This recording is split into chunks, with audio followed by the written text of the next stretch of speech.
Hello दोस्तों, please मेरा YouTube channel subscribe करें। एक जमाने में सरसब्ज पहाड़ियों के दरमियान बसे हुए एक छोटे से गांव में एक कुनवा था जिसे हर कोई जादुई कुनवा कहता था। ये कुनवा काई से ढके कदीम पत्थरों से बनाया गया था और कहा जाता था कि जो कोई इसका पानी पिएगा उसे एक खास ख्वाहिश पूरी की जाएगी। गांव में लिली नाम की एक शफीक और मुतजस्सिस लड़की रहती थी। लिली की बड़ी भूरी आंखें और ख्वाबों से भरा दिल था।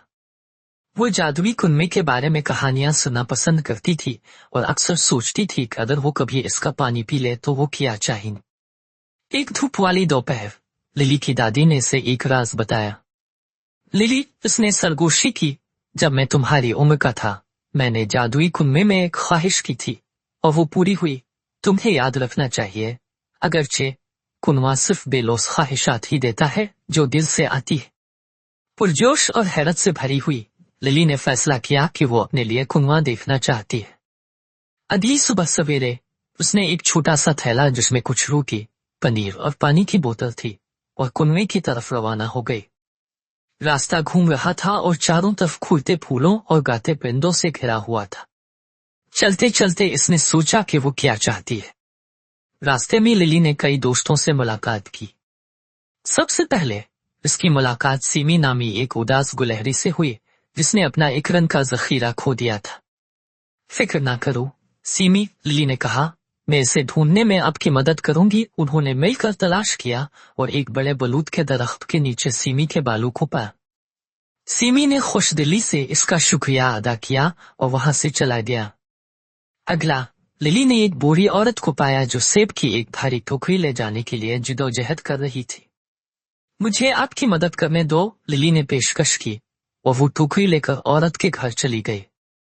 बूढ़ी औरत ने मुस्कुराकर लिली को शुक्रिया के तौर पर एक चमकदार सुर्ख सेब दिया। आखिर में लिली एक टूटे हुए पर के साथ एक छोटा सा परिंदा मिला। उसने इसे नरमी से उठाया और अपने साथ ले गई। मदद का कोई रास्ता तलाश करने का वादा किया। जैसे ही सूरज गुरूब होने लगा लिली जादुई कुनवे पर पहुंची। ये शाम के आसमान के नीचे नरमी से चमक रहा था। इसका पानी एक पुरस्कार रोशनी से चमक रहा था। लिली एहतियात से छोटे परिंदे को पकड़कर कुनवे के करीब पहुंची। इसने पानी में झांककर अपनी ख्वाहिश का इजहार किया। जादुई, ठीक है, मेरी ख्वाहिश है कि सीमी गुलहरी दोबारा कभी अपने बालों से महरूम ना हो। बूढ़ी औरत को जरूरत पड़ने पर हमेशा मदद मिले और इस छोटे परिंदे के बाजू को ठीक करने के लिए ताकि ये दोबारा उड़ सके। जैसे ही इसने बात खत्म की कुनवा चमकने लगा और उसके अर्ध गिर्द हुआ का हल्का झोंका चल पड़ा। लिली ने अपने दिल में एक गर्मजोशी महसूस की और वो जानती थी कि कुनवे ने इसकी ख्वाहिशात को सुना है। अगली सुबह लिली बेदार हुई कि इसकी खिड़की के गिर्द छोटे परिंदे को फड़फड़ा रहा है। इसका बाजू बिल्कुल ठीक हो गया है। वो भागकर सीमी के दरख्त के पास गई और उसे खुशी से सब्जियां जमा करते हुए देखा। दोबारा कभी नहीं खोया। और जब वो बूढ़ी औरत से मिलने गई तो देखा कि गांव वाले उसके कामों में उसकी मदद करने लगे हैं। लिली मुस्कुरा दी, ये जानकर कि इसकी ख्वाहिश पूरी हो गई है। इसने महसूस किया कि कुनवे का हकीकी जादू किसी ख्वाहिश को पूरा करने में नहीं है बल्कि लोगों के दिलों में मौजूद बेलौस और मेहरबानी को पहचानने और इसका बदला देने में।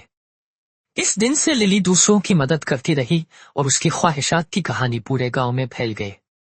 लोगों ने सीखा कि सबसे बड़ा जादू एक दूसरे की देखभाल से आया है और गांव हम आहंगी और खुशी में परवान चढ़ा। और इस तरह सरसब्ज और शादाब पहाड़ियों से घिरे हुए पुराने छोटे गांव में जादुई कुनवे का अफसाना रहता था जो नस्लों को मेहरबान और बेलौस बनने की तरगीब देता था। हेलो दोस्तों, प्लीज मेरा यूट्यूब चैनल सब्सक्राइब करें।